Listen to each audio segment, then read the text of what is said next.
செய்தியை பார்த்து வருகிறோம். உயர்கல்வி பயில ஊக்குவிக்க வேண்டும் என்று தலைமைச் செயலாளர் தெரிவித்திருக்கிறார். அது குறித்தான அண்மை செய்தியை பார்த்து வருகிறோம்.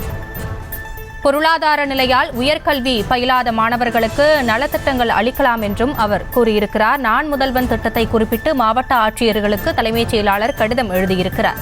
+2 தோல்வி அடைந்தவர்கள் தேர்ச்சி பெற்று உயர்கல்வி பயிலாத மாணவர்களை கண்டறிய வேண்டும் என்று தலைமைச் செயலாளர் தெரிவித்திருக்கிறார்.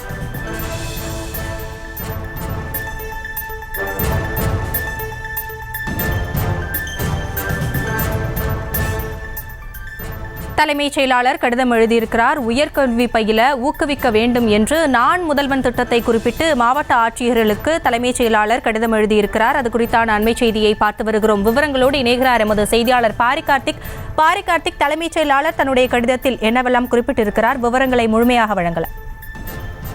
நான் முதல் உயிரோக்குப்படி 2024 என்ற அடிப்படையில் அனைத்து மாவட்ட ஆட்சியர்களுக்கு தமிழ்நாடு அரசின் முதன்மை செயலாளர் முருகானந்தம் கடிதம் எழுதியிருக்கிறார். அந்த கடிதத்தின் அடிப்படையில் 12ஆம் வகுப்பு வரை தோல்வியடைந்த அல்லது தேர்ச்சி பெற்று உயர்கல்விக்கு விண்ணப்பிக்காத மாணவர்களை கண்டறிந்து உயர்கல்வி சேர்க்கைக்கான திட்டத்தின் அடிப்படையில் அவர்களை கண்டறிந்து உடனடியாக சேர்க்க ஆவணம் செய்ய வேண்டும் என்றும், அதே போல உயர்கல்வி பற்றிய தகவலின்மை, வேலைக்கு செல்ல திட்டம், உடல்நல பிரச்சனைகள், கல்லூரிக்கு செல்ல பயம் என பல்வேறு காரணங்களால் உயர்கல்விக்கு சேராத மாணவர்கள் என ஒரு சில இருக்க வாய்ப்பு இருக்கு. எனவே அவர்களை கண்டறிய வேண்டும் என்றும் 2023-24 கல்வியாண்டில் 12ஆம் வகுப்பு தேர்ச்சி பெற்ற 1,34,000 மாணவர்களுக்கு உயர்கல்விக்கு விண்ணப்பிக்கவில்லை என்றும் தற்போது தெரிவித்திருக்கிறார். அதன் அடிப்படையில் நான் முதல் திட்டத்தின் கீழ் அனைத்து மாவட்டங்களின் தோட்ட அளவில் விழிப்புணர்வு நிகழ்ச்சிகளை நடத்த வேண்டும் என்றும், நிகழ்வை வெற்றிகரமாக செயல்படுத்துவதை உறுதி செய்ய துணை ஆட்சியர் அல்லது மாவட்ட ஆட்சியர் மற்றும் வருவாய் அலுவலர் நியமிக்க மாவட்ட ஆட்சியர்களுக்கு உத்தரவு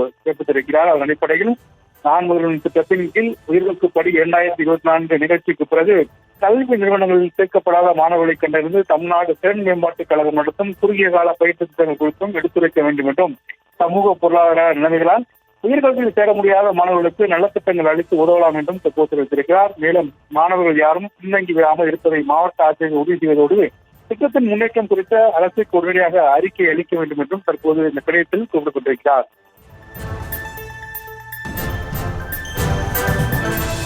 விவரங்களுக்கு நன்றி பாரிகார்த்திக்.